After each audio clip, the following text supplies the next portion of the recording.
Yeah, we're so glad you're here. Oh, we're so glad to be together in unity. It's not the 4th No. of July. It's the 6th of July. So we've extended the party, Yeah. right, to today. And then it's up to you if you'd like to continue the party. That's okay too, right? Anybody here like to party? Yeah, you like to have fun. Absolutely. Well, that's one of the reasons we're here, is to have fun and be a support to each other. So back in 1927, Max Ehrman wrote a beautiful piece called the Desiderata. And it was right after World War I. And he was envisioning peace for the world, and just a different way of thinking and being in the world. And so we looked at it, we said, okay, it looks wonderful, but we kind of unitized it just a little bit. Just a little. Maybe a lot. But anyway, Leah's going to read it for us. Yeah. And just so you know, the desiderata means something needed or wanted. So I invite you to just take a breath and get ready for this. You can close your eyes if you want to. You don't have to. Go quietly amid the noise and motion, and remember who you are. Speak your truth gently and clearly, and listen with the ears of compassion, even those whose truth differs from your own. Avoid those who drain your peace, yet offer blessing in place of judgment. You are not better or less than any soul. You are simply a radiant light walking your sacred path. Celebrate your gifts. Release comparison. You are a unique expression of infinite spirit unfolding perfectly in time and space. Let your work be service. Let your rest be holy. And let your play remind you joy is spiritual practice.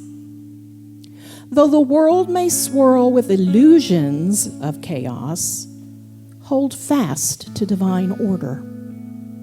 Let your faith be bigger than your fear, and your love louder than your doubt.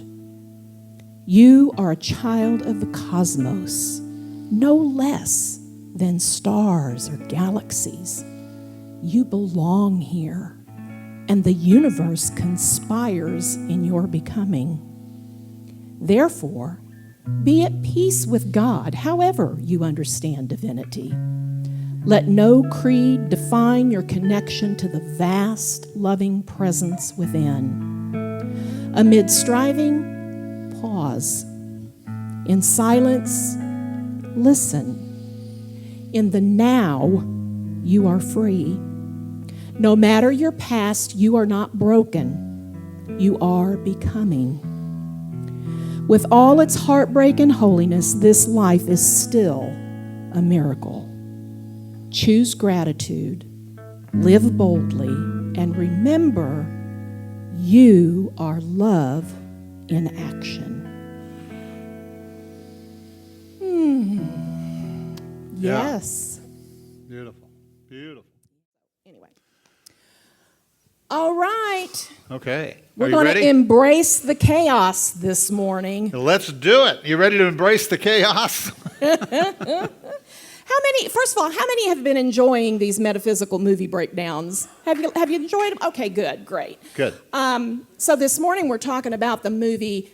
It's inspired by Everything, Everywhere, All at Once. How many of you have seen this movie? How many of you enjoyed this movie? How many here understood this movie? How many understood this movie? I think I have found that this movie is either one that you understood or got it and you love the movie, or you totally are scratching your head and it's like, I don't know, you know. So we're going to break it down for you, and if you go back home and watch it this week, you can watch out for some of this stuff and understand it a little better. You ever tried to meditate, do your laundry, take care of your kids, work on your taxes, and solve the mystery of the multiverse in the same day. Then you, my friend, are already living the sequel to Everything, Everywhere, All at Once. Now, this movie is a wild ride, Yeah. right? It really is. It really is. So the first thing we're going to talk about is the very first scene in the movie. We meet Evelyn, who is in the middle of one of the most chaotic moments of her life. She's juggling a laundromat, overdue taxes. She has a very critical father. Her marriage is strained, and she has a daughter that she can't connect with. It's not perfect. It's life, yeah? So in Unity, we teach that chaos isn't the absence of spirit. It's often the sign that spirit is moving. So when life feels like it's too much, it's usually because something is breaking open, not necessarily falling apart. Charles Fillmore said, divine order is always at work, even when we can't yet see it. So we often assume that divine order looks calm and predictable and controlled. But divine order isn't about the absence of chaos. It's the hidden choreography behind it. Ooh, it's the current underneath the turbulence. So there we have Evelyn sitting at her desk full of taxes and just chaos all around her. But that current of unfolding and divine order is underneath everything, gently guiding us towards wholeness, even when the surface life feels like it's in free fall. It feels like it's just falling apart, right? Yeah. You know, Carl Jung said that in all chaos, there is a secret order. Mm-hmm. There's a secret order. And so when we call divine order in the midst of chaos, we're aligning ourselves with that higher order, that higher mind, that higher understanding, that higher wisdom. Make sense? So have you ever looked back on a time in your life where it's been a little overwhelming, but you realize that it was actually leading you somewhere necessary? Mm-hmm. That's divine order. That's divine order. It's like the soul's GPS. We were in Raleigh, and we don't know the city very well. And so just going to the grocery store, we were using GPS, just to go around the corner just to make sure that we could get back, right? Yeah. And so sometimes the GPS will say, recalculating. You ever had that happen? Then you realize, oops, I must have taken a wrong turn. So chaos, then, isn't the opposite of order. It's the catalyst through which a deeper order reveals itself. Chaos is what happens when old forms collapse. How many know that we're seeing the collapse of a lot of the old forms? But in the midst of it, if we hold fast to our beliefs and our core beliefs, then we will see that truth will begin to rise. Mm-hmm. Truth will come forth, right? How many are addicted to the truth? Anybody? Yeah. Students of truth. Yeah. Right? Oh, that's right. We're students of truth. Yes. So quantum physics, have you heard of that? Offers insight to beautifully support this idea that we're talking about today. At the quantum level, particles behave unpredictably, okay? They exist in a state of something called superposition, which means that they are in multiple states all at once until you observe them. And this can look like randomness and chaos, can it? But when you observe these particles over time through probability patterns, they begin to form statistical distributions. In other words, they start to reveal underlying order beneath the apparent chaos. Are you getting this yet?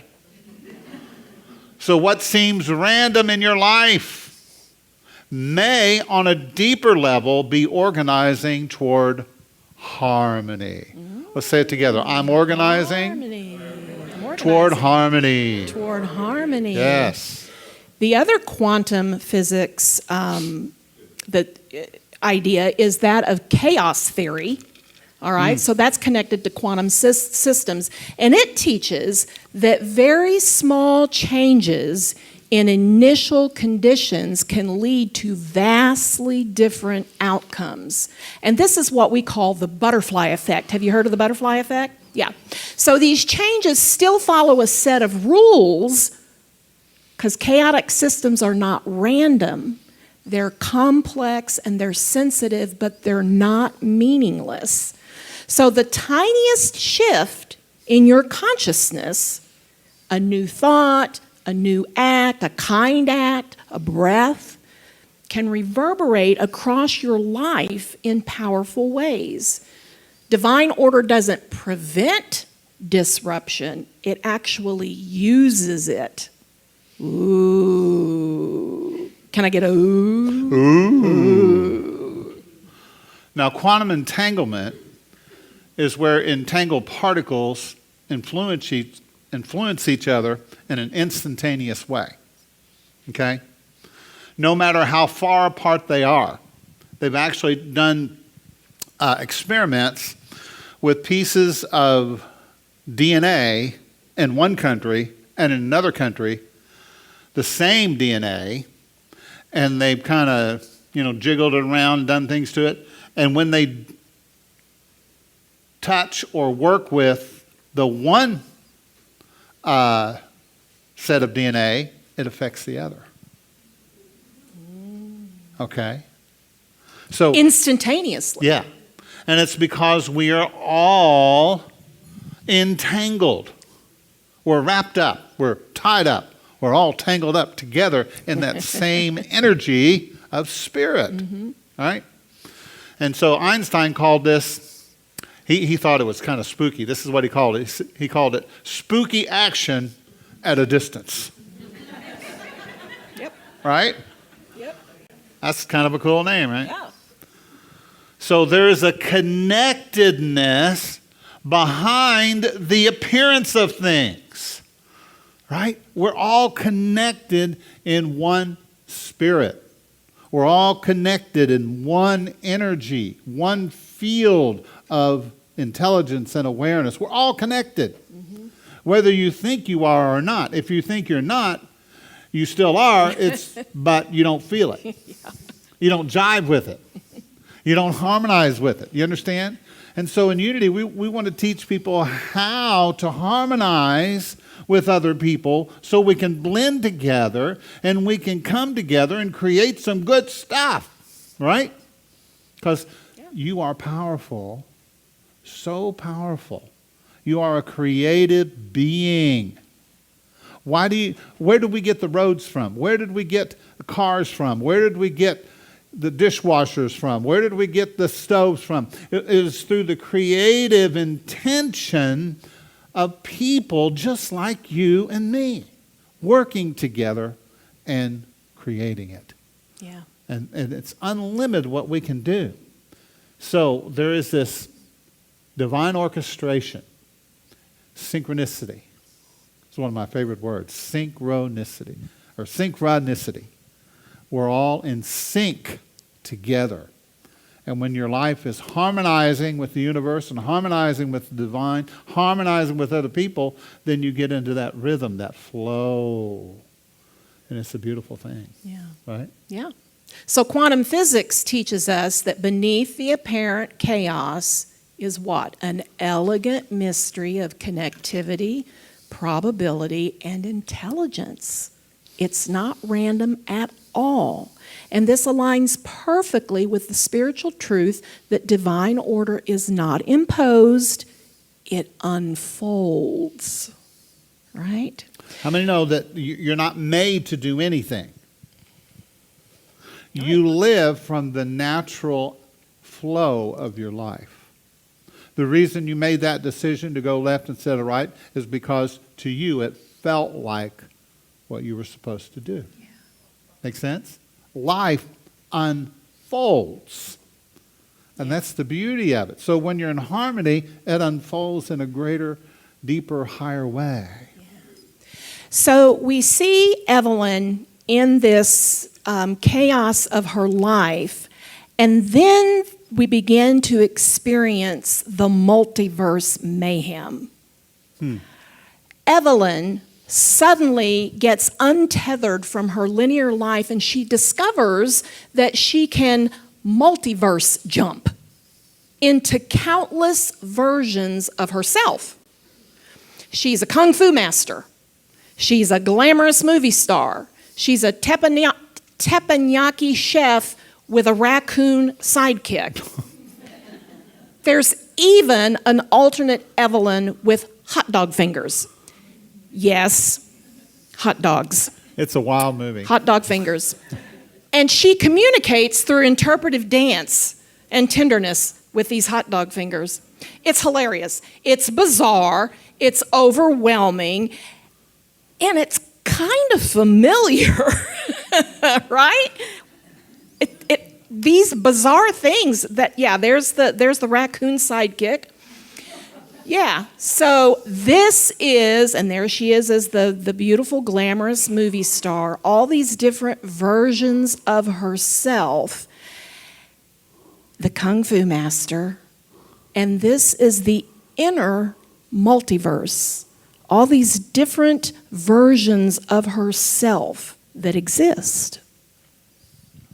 So every path that Evelyn takes or sees is a manifestation of her potential, right? Her unexpressed gifts, her unlived desires, her unresolved fears. So the film externalizes what spiritual traditions have been teaching for thousands of years, that we are not one self, but a constellation of selves. Ooh. I need to be hearing a lot more ooh. There are archetypes, patterns, and choices that swirl within us all the time. You ever wake up in the morning and you think to yourself, I am going to go on a diet. Right? You ever do that? I am going to go on a diet. And then so later on in the day, about 4 o'clock, I think today I'm going to eat donuts and go on the diet tomorrow. This other I shows up, right? How many know you have many eyes? There are many selves inside. All of them have potential. There's an artist in you, right? There's a singer in you. There is a comedian in you. There's an actor in you. All of these potentials are in us. Yeah. And so the multiverse is basically, demonstrating all of those possibilities and potentials. Yeah. So when you meditate, pray, or pause in your awareness, you may have felt this. There's that you could have been a teacher, or a healer, or a rebel, or a seeker, a dancer, or an accountant. And perhaps you are all of them in some form, because you are certainly the comedian and the actor. Right? So in some form, Walt Whitman put it this way. He says, Somebody bring me my Oscar. Walt Whitman says, I am large. I contain multitudes. Thank you. Ooh. Thank you. See, all of us hold infinite potential. Now, what is infinite? That's everything, everywhere, all at once. Right? That's what we're talking about. We are not bound by our current roles. See, sometimes people get into certain roles and they think, well, this is just who I am. I've always been this way, and that's who I am, and I'll always be. Well, no. In Unity, we like to teach people, no, with a subtle shift, you can change. You can go a new direction. You can take on a new mindset. You can develop a new habit. You can go in the direction of a different career. You just have to be willing to what? Leave your comfort zone, right? Yeah. And do something different. Yeah. You know? So we're more fluid than we think that we are. And there's no one label that you can put on people. You know, that's what we like to do. We like to put everybody in a box. You know, I love all the personality profiles. I think they're great. But actually, there's so much more in all of us than just that one thing, right? We're many things. Anything is possible. Isn't that what Jesus said? All things are possible to those who what? Believe. And when you believe it, means that you act upon it, that you go in a new direction, that you are a new person, right? Yep. So, this is your first time here. It's always your first.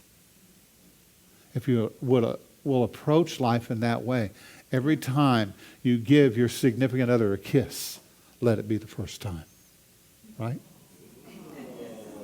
Let it be the first time. You're not supposed to respond to that one. Yeah, say, ooh. Ooh. Oh, it depends on your relationship. You might be going, ooh. No. So, this is the radical freedom of consciousness. It's radical. Say it with me. I'm rad. I'm rad. At any moment, you can jump into a new identity. Right? Yeah.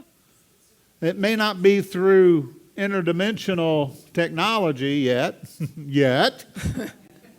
but through presence, through choice, and through awareness. Yeah. You can jump into a new identity, a new self, a new way of being. Yeah. Are you ready? Are you ready? You see, the beauty is you don't need to be all versions, but you can access the wisdom of each of those versions. That's right.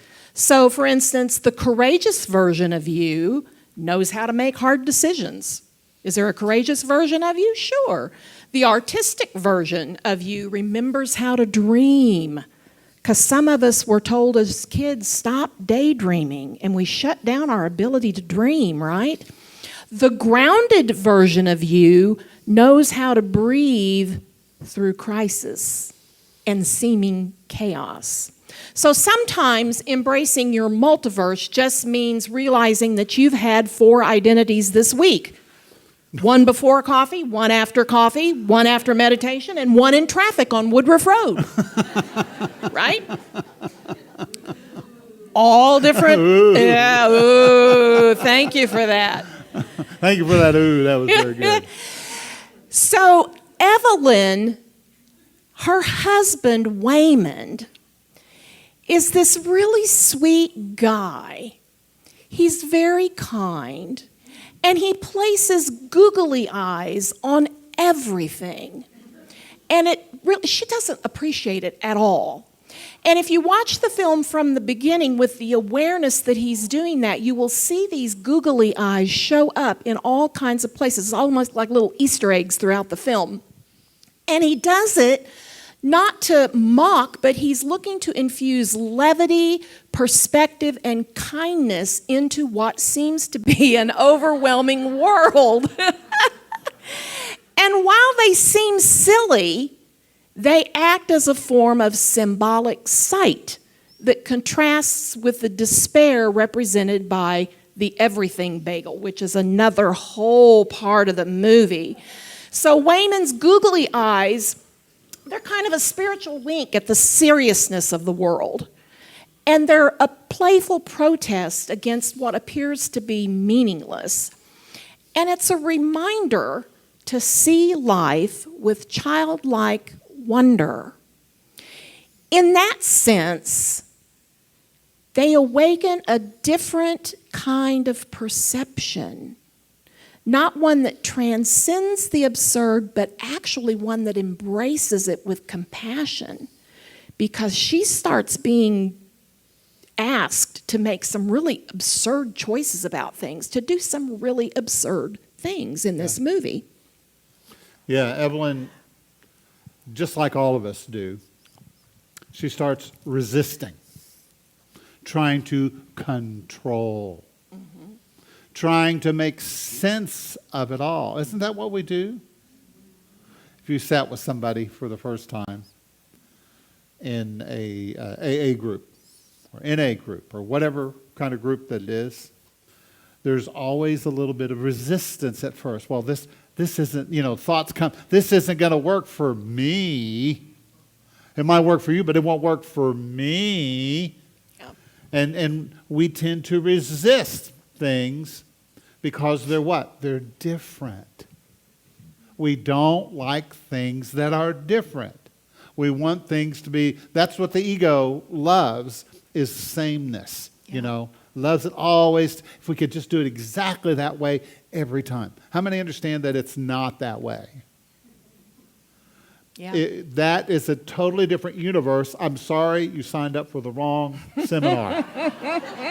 For the wrong class. For the wrong class. This is the universe that's constantly changing, right? Yep. That's the one you're in right now. Yeah. But it was through Wayman's, her husband's influence, that the soft power, we need soft power in these days. Soft power of compassion. And the absurdity of the googly eyes, that she begins to see differently. She starts to awaken to presence, to acceptance, right? Whatever you're fighting against right now, whatever it is, if you will just accept it as it is for the moment, right? Yeah. Accept it right now, then you give it permission to change. But as long as you fight against it, you push up against it, you know what happens? What we resist persists, right? Yeah.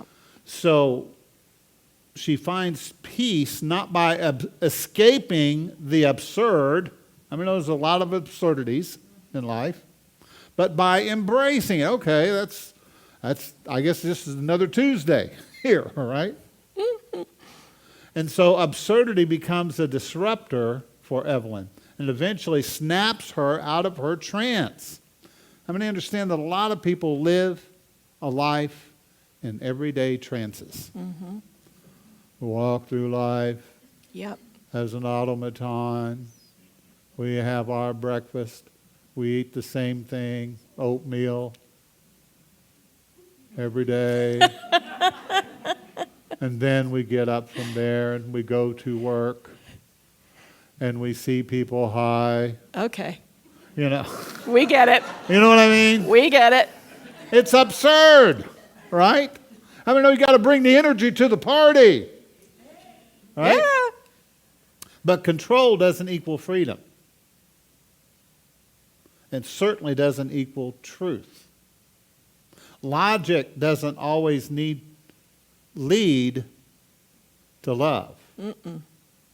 Well, it's just the logical thing to do. Well, see, love is not always logical. Right? You get two people together, and you say, how does that work? I don't know, but it's been 45 years. It just works.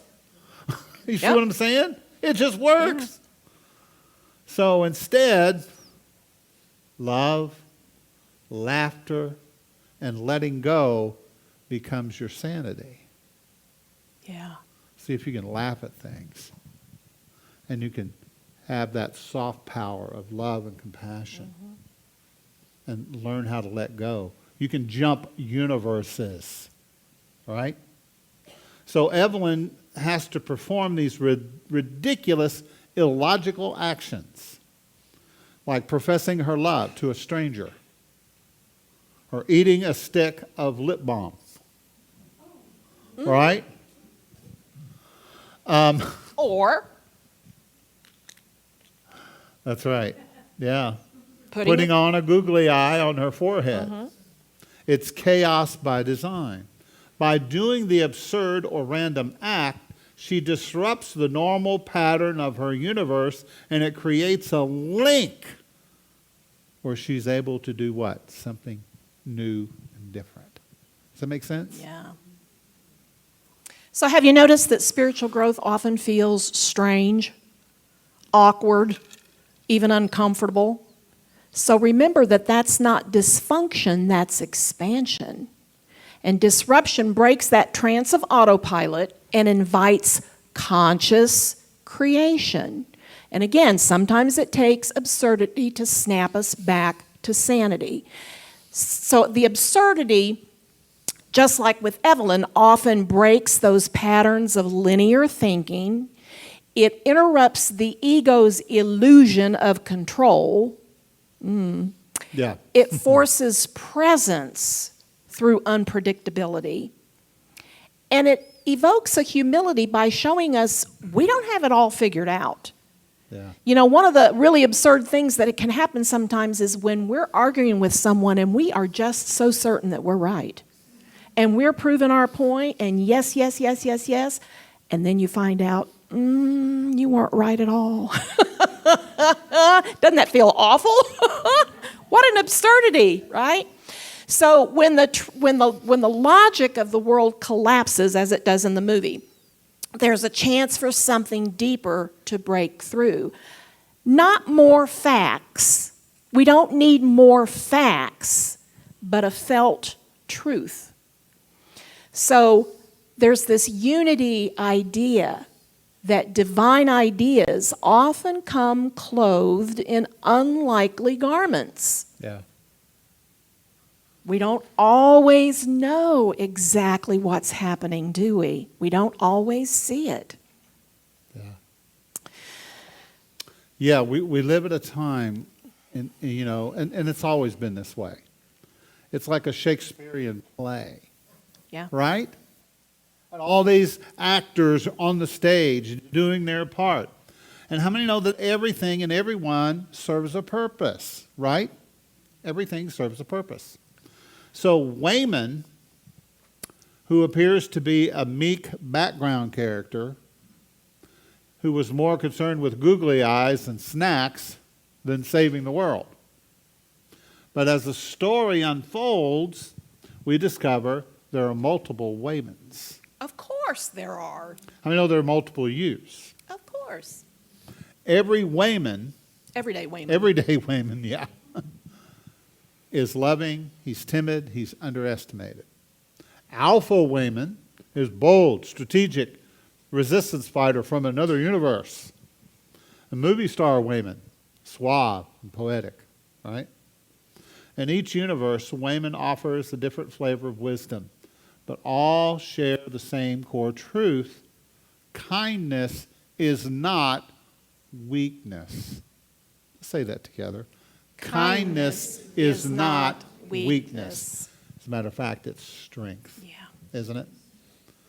So Wayman's approach to chaos is that he navigates every challenge not with force, but with presence and compassion. He doesn't fight with his fists, he fights with empathy, humor, and grace. When Evelyn is overwhelmed by chaos, it's Wayman who brings her back. How many have people like that in your life? They talk you down from the ledge. Yeah. You know, they put their arms around you and you relax and you rest. The only thing I do know is that we have to be kind. Please be kind, right? That's what he told Evelyn. That's what he said, but that's what I'm saying today. Yeah, okay. Yeah. So, but he was embodying the unity principle, the statement made by Charles Fillmore, love is the great harmonizing power. Yeah. Love is the great harmonizing power. Yeah.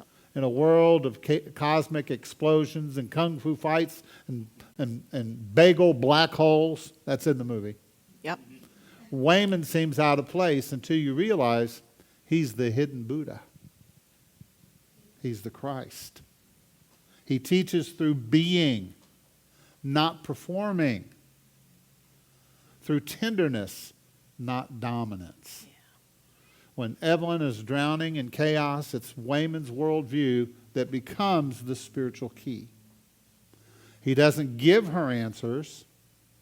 He gives her a new lens. And she begins to fight differently, not with fear, but with fierce compassion. Because of him, she chooses to heal instead of destroy. Yeah. Isn't that beautiful? Yeah. Isn't it wonderful to have people like that in your life? Maybe you're that person. Yeah. I have a feeling. Yeah. So A Course in Miracles says that in my defenselessness, my safety lies. So most of us believe that in order to be safe, we must defend ourselves, right? We defend ourselves physically, emotionally, intellectually.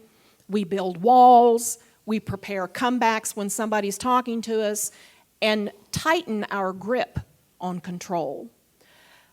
But this line, in my defenselessness, my safety lies, flips that thinking on its head, because what it's really saying to us is that when I defend, I'm actually affirming that I believe I'm under attack and that I'm vulnerable. And defensiveness binds us to fear. Whereas defenselessness aligns us with truth and trust. So Wayman reminds us that we don't need to be superheroes to shift our world. We just need to see with love, even when everything feels like it's falling apart. When Evelyn first jumps through universes, she reacts with aggression, overwhelm, and a desire to fix everything. Have you had that desire to fix everything? But she only begins to truly awaken when she sees what Wayman sees. That when I choose to see the good side of things, I'm not being naive. It's strategic and necessary. Ooh, this is defenselessness in action, and it changes everything for Evelyn in the movie. And in balance, we're not saying that you become a doormat No. and allow people to walk all over you. It's just that you don't have to defend your opinion all the time, right? Exactly. You don't have to defend, why you do what you do. You just do what you do because that's your choice. How many know you have a right to say what you say, to act how you act, and to be who you are, right? Yes. I have a right to be here and to shine my light, whatever that is. Not everybody likes the James King version. Right? But it's okay. It's all right. So by the end of the movie, Evelyn, she's seen it all. She's been everyone, but she doesn't choose fame or fantasy or escape. She chooses here. She chooses her family, her flawed life, her present moment. How many know that you don't have to escape the chaos to be spiritual? You embrace it, and then you infuse it with meaning. You redefine what it means. How many know that we need people who know how to redefine things? Yeah. Some people say, "No, this is awful. This is bad." No, wait a minute. No, this is good. We can get something good out. What's the good that we can get out of this? How can we turn this around? How can we make this something? It's like lemons into lemonade, right? So, the secret to enlightenment, what do you think it is? maybe it's not escaping the multiverse. Maybe it's learning to laugh while folding your socks in the multiverse and doing your laundry, washing your clothes. You see what I'm saying? See, we have a tendency to make things not as important. But how many know it's all important? And none of it has any meaning other than what you give it. Right. It's like somebody that makes a good home-cooked meal. You can eat a home-cooked meal that's not very good. The biscuits are hard. The gravy is, not good. But somebody who makes it with love, somebody who embodies, and makes something wonderful. You sense, you feel the energy of it, and it's healing, it's healthy, it's good. Yeah. Even when it's biscuits and gravy, right? Ooh, especially when it's biscuits and gravy. That wasn't in the movie. I just threw that in extra. Of course. That's extra today. Of course. All right. So there are so many other things in this movie that we could talk about, but obviously we just don't have time. But yeah, we could do another whole talk about the black bagel hole, and there's just so much. But it is a fun movie, and maybe if you watch it again, you'll have a little bit more understanding of what's going on with it as she's jumping through these different multiple universes. So this week, I have your paper on the back, your handout, if you want to take one home. But this week, your homework is each time you feel overwhelmed, and how many are feeling overwhelmed these days? So each time you feel overwhelmed, pause. Take one deep breath, put your hand on your heart, and say, even this is a part of my awakening. Again, even this is a part of my awakening. And remember to let presence be your anchor in the storm. And if you need to, put on a googly eye. And we have a basket of them in the back with the handouts. Googly eye is for everybody. You get a googly eye. You get one. Everybody gets a googly eye today. Take a deep breath. Breathing free. Breathing free of the have-tos, the wouldas, the shouldas, the couldas. And breathing free into a state of just being.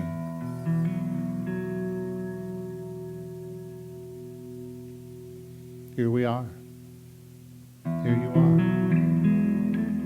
Present in this beautiful moment that we share together.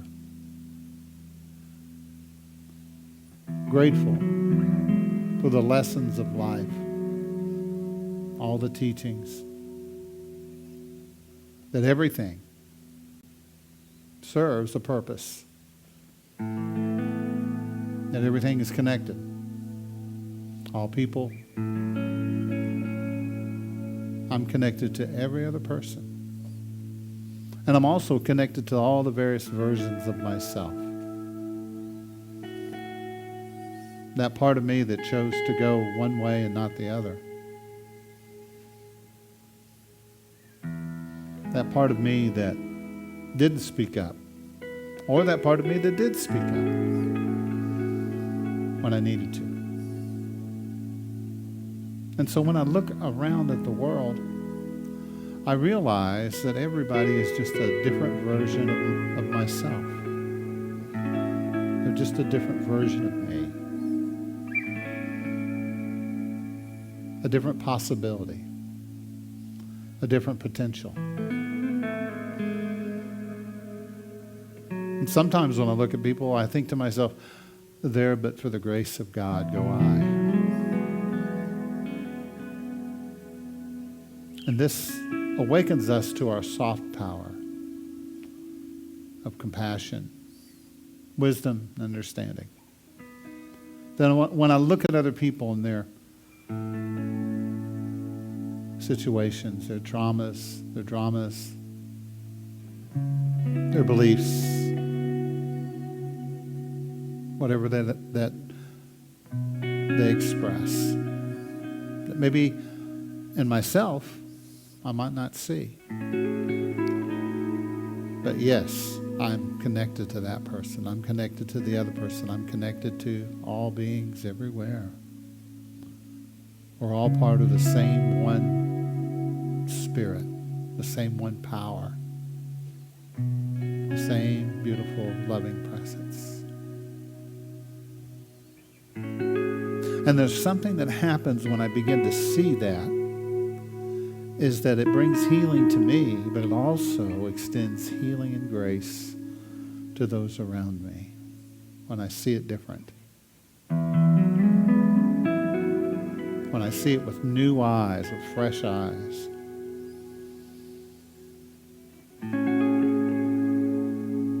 So who knows what you can be?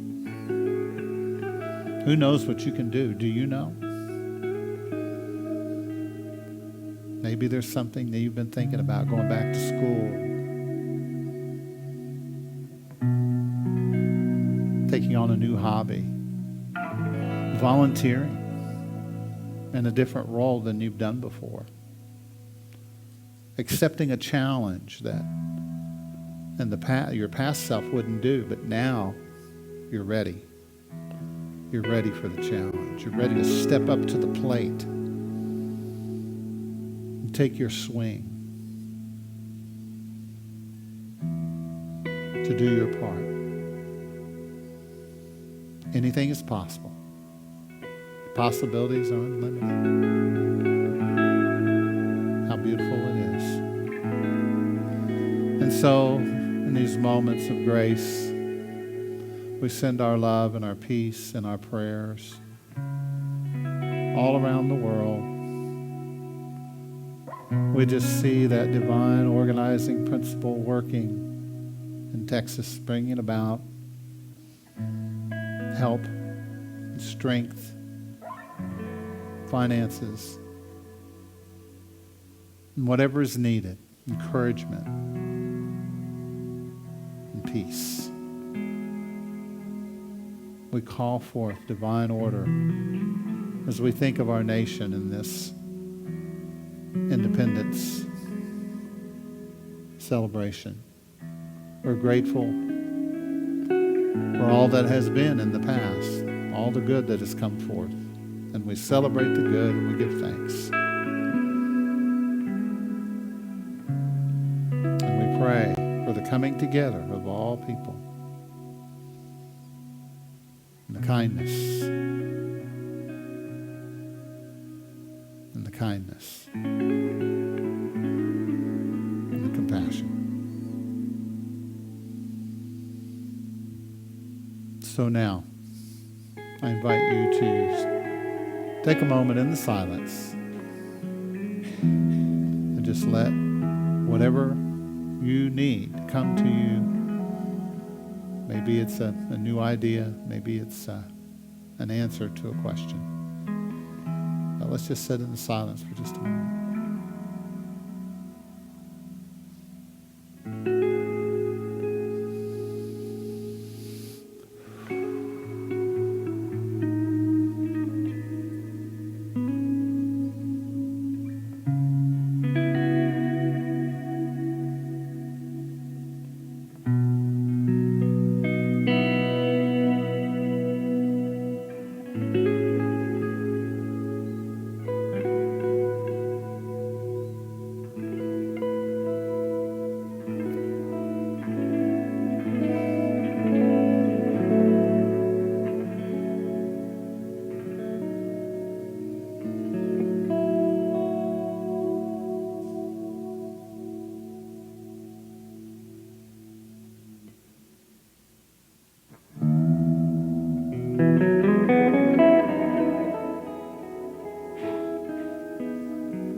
And so now,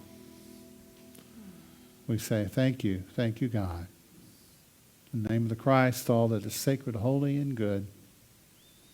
And so it is. Amen. All right. I invite you to reach and stretch.